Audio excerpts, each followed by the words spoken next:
Hello friends, बहुत समय से बहुत सारे पेरेंट्स, स्टूडेंट्स और कंसल्टेंट्स भी इस बात का इंतजार कर रहे थे, जानने के लिए उत्सुक थे। बार बार मैसेजेस आ रहे थे, बताइए कि क्या इजिप्ट में पढ़ने वाला स्टूडेंट वहां पे प्रैक्टिस कर सकता है, क्या इजिप्ट में पढ़ने वाले स्टूडेंट का वहां पर रजिस्ट्रेशन वहां की रेगुलेटरी अथॉरिटी में होता है या नहीं होता है। और इसके लिए बहुत सारे भ्रामक वीडियोस भी बनाए जा रहे हैं। उन सभी भ्रामक वीडियोस से सावधान रहिए। जो लोग इजिप्ट के बारे में कुछ जानते नहीं है, जिन्होंने आज तक कभी कोई स्टूडेंट भेजा नहीं है, वो इस तरीके के वीडियो बना बना के जानकारी दे रहे हैं। आज के इस वीडियो में आपको पूरी ऑथेंटिक इंफॉर्मेशन मिलने जा रही है। आपको पता चलने वाला है कि जो क्लॉज नंबर 4 है, जिसकी वजह से सभी पेरेंट्स स्टूडेंट परेशान है, वो क्या कह रहा है। इसके लिए मैंने पूरा एक वीडियो डिटेल में बनाया है। इस लिंक पे आप जाइए, पूरा डिटेल में वीडियो मिल जाएगा, पूरी जानकारी मिल जाएगी। क्लॉज नंबर 4B का इंटरप्रिटेशन क्या है ना। और उस इंटरप्रिटेशन में अगर आपको कोई डाउट लगता है तो भी आप मेरे साथ कमेंट बॉक्स में शेयर कर सकते हैं। क्लॉज नंबर 4B कहता है that the student should be, यानी कि जो फॉरेन मेडिकल ग्रेजुएट है, should be registered with the respective professional regulatory body. यानी कि जो फॉरेन मेडिकल ग्रेजुएट है उसको तभी परमानेंट रजिस्ट्रेशन दिया जाएगा भारत में जब वो रजिस्टर्ड होगा with the respective professional regulatory body. यानी कि वो स्टूडेंट वहां की रेगुलेटरी बॉडी में रजिस्टर्ड होना चाहिए, उसकी डिग्री वहां पे रजिस्टर्ड होनी चाहिए। यहां पर अगला स्टेटमेंट शुरू होता है और अदरवाइज से। और अदरवाइज अगर ऐसा नहीं है तो यहां पर एंड नहीं लिखा गया है। पहली बार एंड नहीं लिखा गया है, और अदरवाइज लिखा गया है। और सीधे सेंटेंस शुरू हुआ है कॉम्पिटेंट टू ग्रांट लाइसेंस। कौन कॉम्पिटेंट?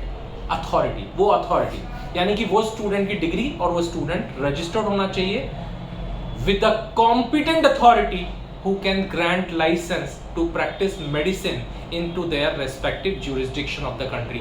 या तो रेगुलेटरी बॉडी में रजिस्टर्ड हो या फिर उस कॉम्पिटेंट अथॉरिटी के यहां रजिस्टर्ड हो जो वहां पे मेडिकल प्रैक्टिस करने के लिए लाइसेंस ग्रांट करने में सक्षम हो। मैं हिंदी ट्रांसलेशन पहले पिछले वीडियो में दिखा चुका हूं। In which the medical degree is awarded, जिस कंट्री में वो मेडिकल डिग्री अवॉर्ड की गई है, and it should be at par with the license to practice medicine given to citizen of that country। तो वो competent authority के पास आपका registration होना चाहिए जो वहां पर मेडिकल प्रैक्टिसिंग लाइसेंस ग्रांट करती है उस कंट्री के लोगों को। And the licence to at par का वर्ड का मतलब होता है बराबर, यानी कि समकक्ष, बराबर होना चाहिए with the license to practice medicine given to the citizen of that country। इसका मतलब या तो प्रोफेशनल रेगुलेटरी बॉडी के पास रजिस्टर्ड हो या फिर ऐसी बॉडी के पास जो कॉम्पिटेंट हो टू ग्रांट लाइसेंस। अब इस बारे में हम चर्चा कर चुके हैं, पिछले वीडियो पे मैंने आपको सारी बात बताई है। अब बात है कि इजिप्ट में कॉम्पिटेंट अथॉरिटी कौन सी है। तो कॉम्पिटेंट अथॉरिटी के बारे में भी पता नहीं है लोगों को ज्यादातर, और लोग पता नहीं कौन कौन सी वेबसाइट के स्क्रीनशॉट्स दिखा रहे हैं। अब आज मैं आपको बताने वाला हूं कि वहां की कॉम्पिटेंट अथॉरिटी कौन सी है। वहां की कॉम्पिटेंट अथॉरिटी, उसका नाम है इजिप्शियन मेडिकल सिंडिकेट। इसका लिंक मैं नीचे शेयर कर रहा हूं, पिन कमेंट्स में शेयर कर रहा हूं, आप लोग जाके उस लिंक को चेक कर सकते हैं। उसकी स्क्रीनशॉट्स मैं आपके साथ दिखा रहा हूं स्क्रीन पे। वो ये कहता है, पहला पॉइंट है उसका, इस लिंक पे आपको देखने को मिल जाएगा, सिंडिकेट रजिस्ट्रेशन स्टेप्स। मतलब आपको अगर उस कंट्री के अंदर जो कि उसकी ऐसी प्रोफेशनल रेगुलेटरी बॉडी है, वो कौन सी बॉडी है इजिप्ट की? मैंने आपको बताया इजिप्शियन मेडिकल सिंडिकेट। उसके अंदर रजिस्ट्रेशन करने की प्रथा क्या है, प्रोसेस क्या है, प्रोसेस मैं आपको बता रहा हूं। Syndicate registration steps point by point लिखे हुए हैं। सबसे पहले application for registration in the general table, आपको एप्लीकेशन करनी पड़ेगी। द ओरिजिनल ग्रेजुएट सर्टिफिकेट और इट्स इक्विवेलेंट, यानी कि आपको ओरिजिनल ग्रेजुएट सर्टिफिकेशन जो आपको डिग्री का MBBCH का मिलेगा, वो डिग्री का सर्टिफिकेट आपको वहां लगाना पड़ेगा। And internship year certificate original, एक तो आपको इंटर्नशिप का ओरिजिनल सर्टिफिकेट लगाना पड़ेगा, और इट्स इक्विवेलेंट मतलब अगर उस कंट्री के अंदर आप इंटर्नशिप नहीं करते हो, किसी दूसरे कंट्री से इंटर्नशिप करके आते हो, तो वो इक्विवेलेंट डिग्री हो गई, वो इक्विवेलेंट इंटर्नशिप का सर्टिफिकेट आपको लगाना पड़ेगा। नेक्स्ट, क्रिमिनल स्टेटस शीट, तो ये तो उसका सिक्योरिटी का मामला है, आपको लगाना पड़ेगा। A copy of national ID card और a copy of passport for non Egyptians. इस वर्ड को जरा ध्यान से सुनिएगा।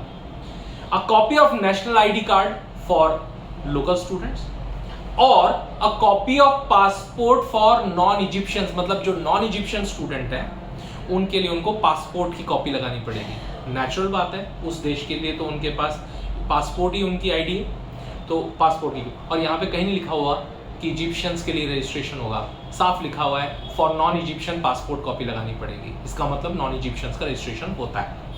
उसके बाद 2 फोटोग्राफ्स आपको देने हैं और वहां की प्रिस्क्राइब फीस है 530 pounds for the local student and $200 for the foreigner, मतलब फॉरेन स्टूडेंट्स के लिए आपको रजिस्ट्रेशन कराने के लिए $200 देने पड़ेंगे। तो इसमें कहाँ लिखा हुआ है कि कॉम्पिटेंट अथॉरिटी के पास रजिस्ट्रेशन नहीं होता है?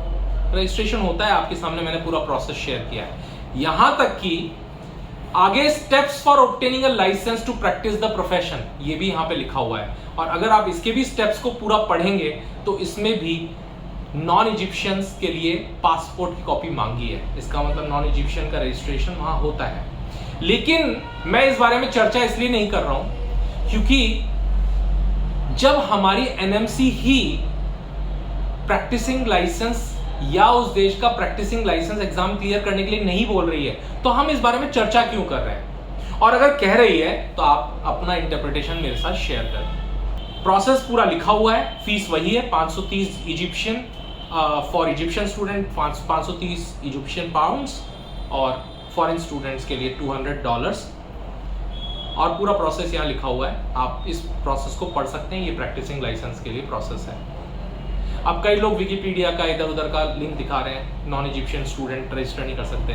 तो आपको पहली बात, एज पर द लॉ आपको सिर्फ वहां पर जो रेगुलेटरी बॉडी है जो कि इजिप्शियन मेडिकल सिंडिकेट है वहां रजिस्ट्रेशन कराना है। रजिस्ट्रेशन का प्रोसेस बहुत सिंपल है, आपको डिग्री मिलेगी, आपका इंटर्नशिप का सर्टिफिकेट होगा, उसके बाद आप वहां पे रजिस्ट्रेशन कर देते हैं तो एज पर द रूल आपका क्लॉज पूरी तरीके से सेटिस्फाई हो जाता है। और इसमें अगर कोई और नया आपका पॉइंट ऑफ व्यू है तो प्लीज कमेंट बॉक्स में शेयर करके जरूर बताएं, जिससे कि हम इसमें और क्लैरिटी आपको ला सकें। तो पहली बार आज के इस वीडियो में मैंने ये पूरा डिटेल आपके साथ शेयर किया है।